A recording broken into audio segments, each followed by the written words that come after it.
Ya, Assalamualaikum warahmatullahi wabarakatuh. Kali ini bertemu lagi dengan saya, Suci Apriliani Utami, di mata kuliah Ekonometrika pertemuan kedua ya. Jadi pada mata kuliah ini kita akan membahas mengenai analisis regresi ya. Analisis regresi. Nah, pembahasan ini saya ambil dari buku Gujarati ya, di chapter kedua. Oke, kita lanjutkan. Apa sih yang akan kita pelajari hari ini ya? Jadi kita akan mempelajari asal mula istilah regresi. Jadi dari mana sih regresi itu asal mulanya? Kemudian bagaimana interpretasi modern dari regresi? Kemudian yang ketiga, kita juga akan membahas mengenai perbedaan antara ketergantungan secara statistik dan ketergantungan secara fungsional. Apa sih perbedaannya? Kemudian kita juga membahas mengenai regresi hubungan sebab akibat dan korelasi. Dilanjutkan dengan konsep tentang fungsi regresi populasi, arti linier, dan kesalahan pengganggu, kemudian fungsi regresi sampel atau FRS ya.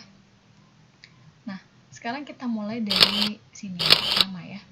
Jadi dari mana sih sebetulnya asal mula istilah regresi itu ya? Jadi sebetulnya pertama kali ini ya.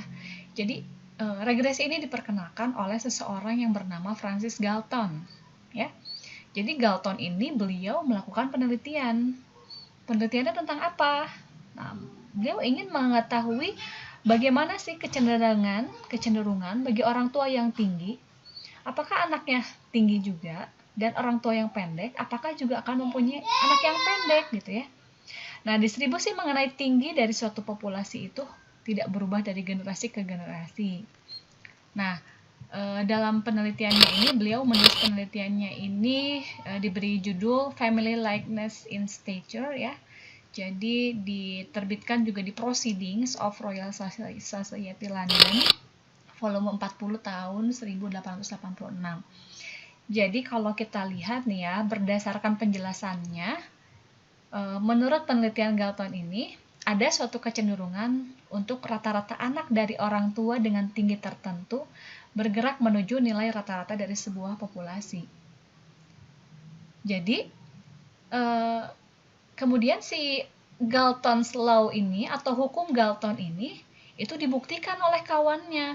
Ternyata ya, kawannya itu bernama Carl Pearson ya. Jadi Carl Pearson ini dia mengumpulkan lebih dari 1000 catatan mengenai tinggi dari para anggota kelompok keluarga. Nah, apa sih yang ditemukan oleh Carl Pearson ya? Jadi Carl ini dia menemukan bahwa rata-rata tinggi anak dari kelompok orang tua yang tinggi ternyata nih ya lebih kecil dari tinggi ayahnya. Itu ya, kalau dia dari kelompok orang tua yang tinggi, jadi si anaknya itu dia lebih kecil dari tinggi ayahnya. Kemudian rata-rata tinggi anak dari kelompok orang tua yang pendek ternyata itu lebih tinggi atau lebih besar dari tinggi ayahnya. Jadi di sini seolah-olah semua anak yang tinggi dan pendek itu dia bergerak menuju rata-rata tinggi dari seluruh orang laki-laki di dunia ini. Jadi kalau menurut istilah Galton itu regression to mediocrity ya.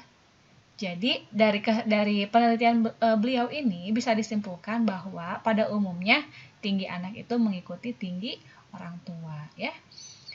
Oke, kita ke bahasan selanjutnya. Jadi sebetulnya interpretasi modern tentang regresi itu apa sih? Gitu ya. Jadi kalau saya ambil dari buku Basic Econometrics karangan Damodar Gujarati, di sini disebutkan bahwa interpretasi modern tentang analisis regresi itu adalah sebagai berikut. Oke, bisa kalian baca ya. Jadi di sini analisis regresi itu berkenaan dengan studi ketergantungan dari satu variabel atau yang sering kita sebut itu sebagai variabel tidak bebas ya, atau dependent variable atau variabel terikat pada satu atau lebih variabel ya, yaitu variabel yang menerangkan dengan tujuan untuk memperkirakan dan atau meramalkan nilai rata-rata dari variabel tidak bebas apabila nilai variabel yang menerangkan itu sudah diketahui ya. Nah, si variabel yang menerangkan ini biasa kita sebut itu sebagai independent variable atau explanatory variable.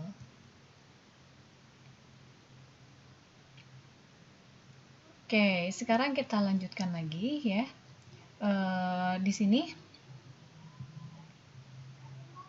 Nah, regresi ini dia yang kita gunakan itu dia berkenaan dengan ketergantungan statistik, bukan seperti ketergantungan fungsional secara deterministik, seperti halnya dalam ilmu alam atau fisika ya. Jadi hubungan antar variabel secara statistik ini itu berkenaan dengan variabel yang acak. Nah, yang acak itu non-random ya, atau variabel yang stokastik. Jadi disebut random or stochastic variable. Apa itu? Yaitu variabel yang mempunyai distribusi probabilitas ya, atau probability distribution. Nah, di dalam hubungan fungsional atau functional relationship itu variabel non-acak ya, atau non-random. Contohnya seperti ini. Jumlah produksi padi ya, padi tidak hanya dipengaruhi oleh jumlah pupuk. Nah, tapi juga jadi kan kalau dia sifatnya deterministik ya, pasti padi itu dipengaruhi oleh pupuk. Nah, ini tidak. Ini ada faktor-faktor lain, seperti misalkan adanya ketersediaan bibit tidak, kemudian luas sawah yang ditanaminya berapa, kemudian ada curah hujan juga, dia mempengaruhi ya. Jumlah petani yang menanam padi juga mempengaruhi. Tingkat kesuburan tanah juga sama mempengaruhi, dan masih banyak faktor-faktor lainnya. Jadi, kalau kita menggunakan garis regresi setelah nilai X diketahui, itu tidak akan tepat 100%. Jadi pasti ketidaktepatan sama nilai Y ini ada beberapa sebab atau disebut dengan error ya. Biasanya error ini karena apa sih? Yang pertama itu karena kesalahan dalam mengukur variabel. Kemudian yang kedua, karena tidak semua variabel yang mempengaruhi Y itu dimasukkan dalam persamaan regresi ya. Jadi misalkan yang hanya dimasukkan itu X1, X2. Nah, tapi si X3 tidak masuk gitu ya. Kemudian yang ketiga, itu bisa juga dari kesalahan fungsi yang dipakai tidak cocok atau fit. Misalnya, seharusnya fungsi parabola. Nah, tetapi yang dipergunakan itu fungsi linear. Kan berarti salah ya. Nah, juga hal-hal lainnya itu misalkan karena asumsi-asumsi yang digunakannya itu tidak benar gitu ya. Nah,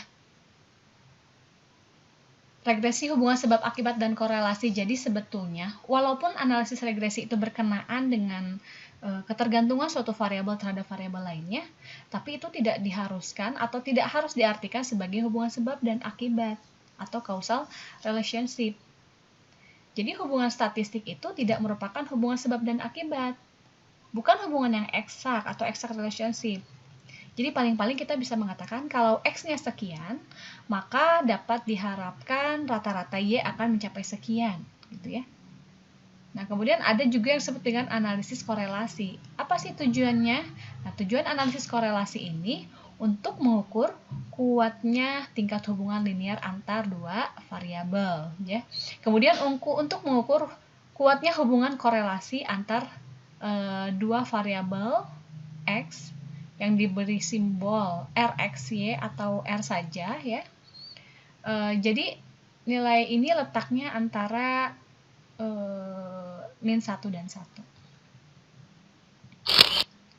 Nah, sebetulnya apa sih tujuan dari analisis regresi ya? Jadi analisis regresi itu yang pertama tujuannya adalah untuk mengestimasi hubungan antar variabel ekonomi. Contoh, Y adalah fungsi dari X.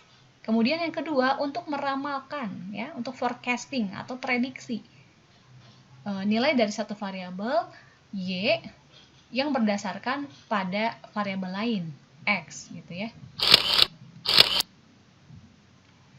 Nah, jadi kalau kita lihat di sini ya, contohnya nih ya.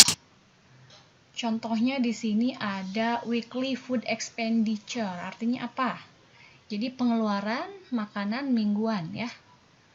Dimana Y itu adalah dolar yang dikeluarkan setiap minggu untuk item makanan gitu ya. Kemudian X itu adalah income dari consumer family secara mingguan ya. Nah, di sini kan ada seperti ini ya, P, Y, X gitu ya. E, Y, X1. Ada beta 1 ditambah beta 2 XI ya di situ. Nah, di sini tuh artinya apa sih? Jadi setiap rata-rata bersyarat E, Y, XI itu merupakan fungsi dari XI. Atau dibaca rata-rata bersyarat Y untuk X sama dengan XI. Gitu ya. Artinya apa? Jadi artinya di sini fungsi ini tuh dia menunjukkan bagaimana rata-rata populasi Y itu berubah bersamaan dengan berubahnya nilai variabel X ya. Nah, ini kondisi distribusi, biasanya distribusinya itu dia bentuknya lonceng ya. Jadi kondisi probability distribusi ketika itu food expenditure if given income X-nya itu adalah $80. Ini akan seperti ini. Nah, ini kalau dia 80 dan 100 ya. Nah, kemudian kita bisa lihat di sini. Kalau di sini, kalau kita lihat ya, kalau dia si X-nya itu 80, maka Y-nya 65. Ya. Kalau dia X-nya 140, maka Y-nya 101. Nah, kalau dia X-nya itu 220, maka Y-nya adalah 149. Nah, ini disebut dengan populasi regression line, garis populasi, regresi populasi ya, gitu ya. Nah, tapi sebetulnya kalau kita lihat nih ya, yang kita gunakan itu nanti pada praktiknya itu kita tidak akan menggunakan PRF ya atau FRP. Karena apa? Yang akan kita gunakan adalah sampel. Sebab yang kita selidiki adalah sampel, bukan populasi. Jadi, yang nanti akan kita hitung itu adalah FRS-nya ya, atau fungsi regresi sampelnya. Nah, ini kalau kita lihat di sini ada hubungan linear ya antara rata-rata konsumsi dengan pendapatan di sini. Hubungan linear dia artinya garisnya lurus ya, garisnya lurus. Kemudian ini beta 1 ini nilainya apa sih? Itu intercept ya, yaitu jarak dari titik asal ke titik perpotongan antar garis regresi dengan sumbu tegak di sini ya. Beta 1 ini artinya apa? Yaitu konsumsi ketika dia tidak dipengaruhi oleh pendapatan. Jadi Y ketika tidak dipengaruhi oleh income. Nah, kemudian ada koefisien beta 2. Nah, ini merupakan slope ya. Ini koefisien arah atau koefisien regresi. Seperti itu ya. Jadi beta 1 sama beta 2 ini dia disebut parameter ya. Koefisien sebenarnya atau parameter.